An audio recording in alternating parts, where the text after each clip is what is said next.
For information about investing in character-led companies, please visit www.rocinvestments.com and join the growing number of investors choosing to make character a priority when investing their money. When we analyze leadership, we look for four characteristics. These four characteristics happen to be correlated to actual performance in Harvard-based studies and things like that. But the four characteristics are integrity, responsibility, forgiveness, and compassion. Those four characteristics, the research has shown to be universally defined as character in other cultures and all over the world. Do you think character in any way has a role to play? I believe it does. I'm sure you do, but how could it play a role in the reforms that you're talking about? Have you ever seen an example of character really making a difference in the arenas or the neighborhoods the neighborhoods that you've worked in the communities that you've tried to help? Absolutely. It's essential. I think of Jermaine Harris, who's a lieutenant in the Chicago Police Department and works in community policing. He is a value-based, faith-based individual, but not just Christianity. I mean, he looks at the value system across in some of the most violent neighborhoods he works in. And he set up sports programs. I rode with the Chicago Police Department and a program that Jermaine was working on related to getting police officers to be coaches. In one of the most violent districts of Chicago, I got out of the squad car with a cop fully dressed in body armor and everything else, doing his regular job. And a bunch of kids ran up to him and they said, "Coach."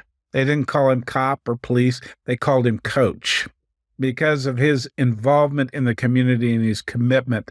And so being transparent, telling the truth. Yeah. And an experience I had related to the task force on 21st century policing. When we gave the report to the president, I was giving a rundown on the recommendations. And I wasn't really scheduled to be in the room because I was just a facilitator, but then I was asked to be in the room because I had written most of the report. And I'm all of a sudden in the midst of this, I said, "This report reflects my view of mercy and justice." And I started going through the recommendations, and the president stopped me and he said, "Go back and tell me what you mean by mercy and justice." And had this amazing conversation about values and about what was important to me. I'm a social justice advocate. I am all about equality and freedom of access and giving power to the powerless and giving voice to those who have no voice.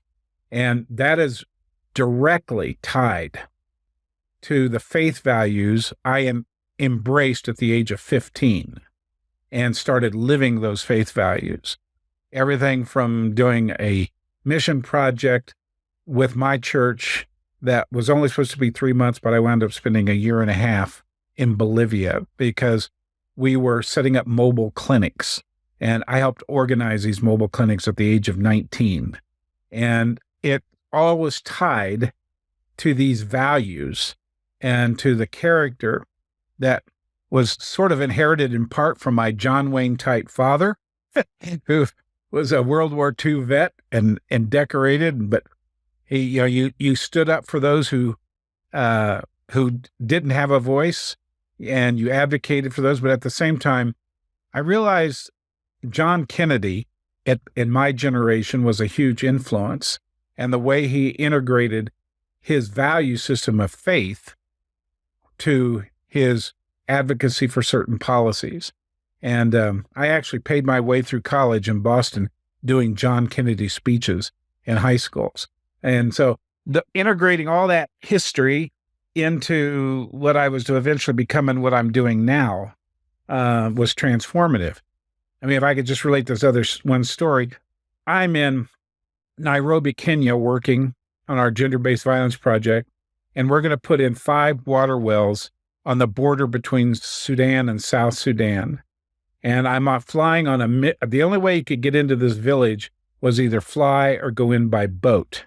and I'm flying in. I had to negotiate with the government of South Sudan in order to get us into the region and then also to put the water wells in. And I remember flying in that plane, and I was with a very good friend who was visiting, and I just looked at him. I said, I'm doing exactly what I felt I was called to do. Government relations with missions, to be able to tell the story of who I am and what I am and where I came from, and to always speak the truth, and to always bring who you are to the table, and not compromise that. I turned down a $10 million grant because I refused to do something that a foundation wanted me to do that I felt would lead to corruption. And it's part of the DNA, if you will, of the legacy that I've inherited. So